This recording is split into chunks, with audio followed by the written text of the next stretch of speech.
제4절 총괄계획의 개념, 역할, 전략 중 첫 번째 총괄생산계획 APP Aggregate Production Planning. 자, APP라고 하는데 총괄생산계획은 기업이 수요나 주문의 시간적, 수량적 요건을 만족시키기 위해서 생산 시스템의 능력을 전체의 입장에서 파악하여 조정해 나가는 계획을 말합니다. 약 1년에 걸쳐서 계획 대상 기간 동안에 변화하는 수요를 가장 경제적으로 충족시킬 수 있도록 월별로 계획된 부분이 되겠습니다. 자, 어떠한 부분을 계획하느냐? 기업의 전반적인 생산 수준, 고용 수준, 잔업 수준, 하청 수준, 재고 수준 등을 결정하는 중기의 생산 능력 계획을 세우게 됩니다. 총괄 생산 계획은 생산 시스템과 재고 시스템의 결합에 의해서 기업의 전체적인 생산 최적화를 도모하게 됩니다. 그럼 계획을 세우실 때 전체적인 최적화를 위해서는 생산 시스템과 재고 시스템 두 부분을 동시에 고려하여 수립하여야 합니다. 두 번째, 총괄계획의 특징을 살펴보도록 하겠습니다. 자, 총괄계획은 보통 1년 단위로 제품의 종류라든가 시기, 생산량을 결정합니다. 두 번째는 생산계획은 총괄계획, 주생산계획, 즉 기준생산계획이라고 하고요. 자재소유계획, 일정계획 과정으로 진행이 됩니다. 그래서 총괄계획, 그 다음에 주생산계획, 자재소유계획, 일정계획 이렇게 계단식으로 내려갑니다. 총괄계획의 기법에는 도시법이 있고요. 수리적 기법, 휴리스틱 계획 모형, 탐색 결정 기법이 있습니다.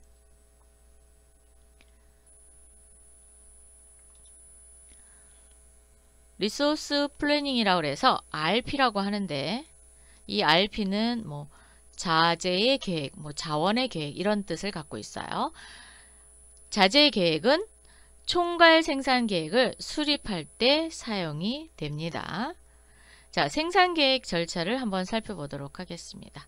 수요 예측에 의해서 생산 능력 계획인 PCP 스타트, 그래서 수요 예측에 의해서 첫 번째 APP, 즉 총괄 생산 계획을 세우게 됩니다. 세우고 나면 기준 또는 주 생산 계획인 MPS 생산 계획을 하시고 그 다음에 자재 소요 계획, 즉 MRP가 되겠죠. 그리고 나서 이제 공정의 일정, 스케줄링이 되겠죠. 그래서 일정 계획까지 이렇게 순서대로 계획을 짜게 됩니다.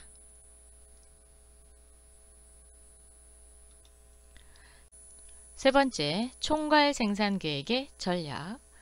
자, 생산 시스템과 재고 시스템을 동시에 고려해야 된다라고 얘기했어요. 자, 그러면 생산과 재고 시스템을 위해서 총괄 계획을 수립하는 데 있어서 전략적 변수가 필요하겠죠. 자, 수요 변동에 대비해서 사용되는 전략 대안을 4가지로 구분해 봤습니다. 첫 번째는 고용 수준이 변동됐을 경우, 자, 방법은 고용 수준이 변동됐으니까 수요가 늘면 부족 인원을 고용하면 되겠고요. 수요가 줄면, 그쵸, 잉여 인원을 해고합니다. 비용 측면에서 보게 되면 신규 채용에 따른 광고와 채용, 훈련비가 들겠죠. 그럼 해고하는 경우에는 그렇죠, 해고 비용인 퇴직수당이 발생합니다. 즉, 인력이 부족할 때 양질의 기능공 채용이 어렵다라는 단점이 있어요. 그리고 해고를 하니까 그렇죠, 사기 저하로 능률이 떨어질 수 있는 단점이 있습니다. 이번에는 생산률을 조정해 볼까요? 자, 생산률을 조정한다. 그러면 수요가 늘면 조업시간을 늘립니다. 뭐 당연히 수요가 줄면 조업시간을 줄이죠.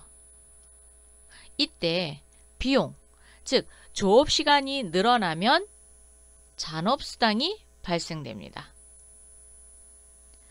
그런 반면에 조업시간이 줄어들면 조업이 단축되어서 유휴에 따른 유휴 비용이 발생이 되겠죠. 즉 일하지 않았는데도 비용을 지급해야 되는 거죠. 잔업이 있으면 보존시간이 감소되고요. 조업 단축으로 인해 보존시간을 늘릴 수 있습니다. 재고 수준을 조정하는 경우 수요가 증가하게 대비해서 재고 유지를 계속적으로 하겠고요. 주문 대기, 즉 납기가 지연이 되겠죠. 재고가 부족하면. 과잉 재고 시에는 판매 촉진의 방법으로 다 재고를 팔아야 됩니다. 이때 드는 비용은 재고 유지비가 들겠고요. 만약에 납기가 지연했을 때에 따른 손실이 발생될 수 있고요. 또 과잉 재고일 경우는 판매 촉진에 따르니까 판촉 비용이 들게 됩니다. 서비스업에서는 재고가 없잖아요. 그래서 서비스 비축을 할 수 없습니다. 서비스 요원이나 시설을 늘려야 된다라는 거고요. 그리고 판촉 비용을 많이, 즉 과잉 재고 시에는 판촉 촉진으로 인해서 기회 손실이 크게 발생될 수 있습니다. 자, 하청인 경우 생산 능력이 모자랄 때는 하청을 주면 됩니다. 생산 및 하청 능력이 모자랄 때는 설비를 확장하면 됩니다. 하청을 주게 되면 하청 비용이 생기고요. 설비를 투자하게 되면 설비 투자 비용이 생깁니다. 하청을 주는 경우에는 하청회사의 품질과 일정을 관리하기가 힘들어지겠고요. 만약에 설비를 투자해서 설비를 늘려놨어요. 그랬을 경우 수요가 떨어지면 유효 설비의 코스트가 발생될 수밖에 없죠. 자, 이런 전략적 대안을 보고 좀 더 자세히 살펴보도록 하겠습니다. 생산율 조정부터 보겠습니다. 생산율의 변동은 수요 변동에 대처할 수 있는 가장 중요한 변수입니다. 생산 설비 및 조업 시간 등과 아주 밀접하게 작용이 되지요. 자, 고용 수준과 생산 설비를 고정시키고 수요 변동에 따라 조업 시간에 변동하는 것입니다. 그래서 고용 수준하고 생산 설비는 고정, 조업 시간만 변동하고요. 생산 능력이 부족 시에는 하청을 주거나 또는 설비를 확장하게 됩니다. 이때 드는 비용은 잔업수당, 유휴비용, 설비 투자 비용, 하청 비용 등이 포함될 수 있습니다. 고용 수준이 변동되는 경우는 다른 한 가지 순수 전략은 수요 변동에 따라서 고용 수준의 규모를 조절하는 겁니다. 자, 수요 변동에 따라 고용 수준의 규모를 조절한다. 즉, 수요의 변동에 직접 연관시켜서 고용이나 해고를 하는 방법이죠. 고용비에는 모집비라든가 면접비, 선발비, 즉 채용해야 되니까 신체검사비, 훈련비 등 신규 채용에 대한 비용이 듭니다. 해고 비용에는 실직수당, 보험, 퇴직수당, 또 회사 이미지 등과 같은 즉 무형적인 비용 등을 다 포함해서 고용수준 변동에 넣으셔야 됩니다. 재고 수준의 조정은 순수 전략의 한 가지 형태라고는 하지만 어쨌든 고용 수준과 생산율을 고정시킵니다. 그리고 뭐를요? 재고 수준을 조절하는 겁니다. 그래서 재고 수준을 조절함으로 인해서 수요의 변동을 흡수하는 방법이 재고 수준의 조정. 하청은 하청을 줌으로써 일정한 생산 속도를 유지할 수 있고요. 필요한 경우에는 하청업자들의 생산 능력을 이용할 수 있게 됩니다.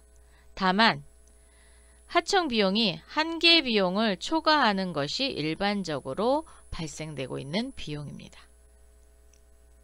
그래서 그러한 단점이 존재하고 있다.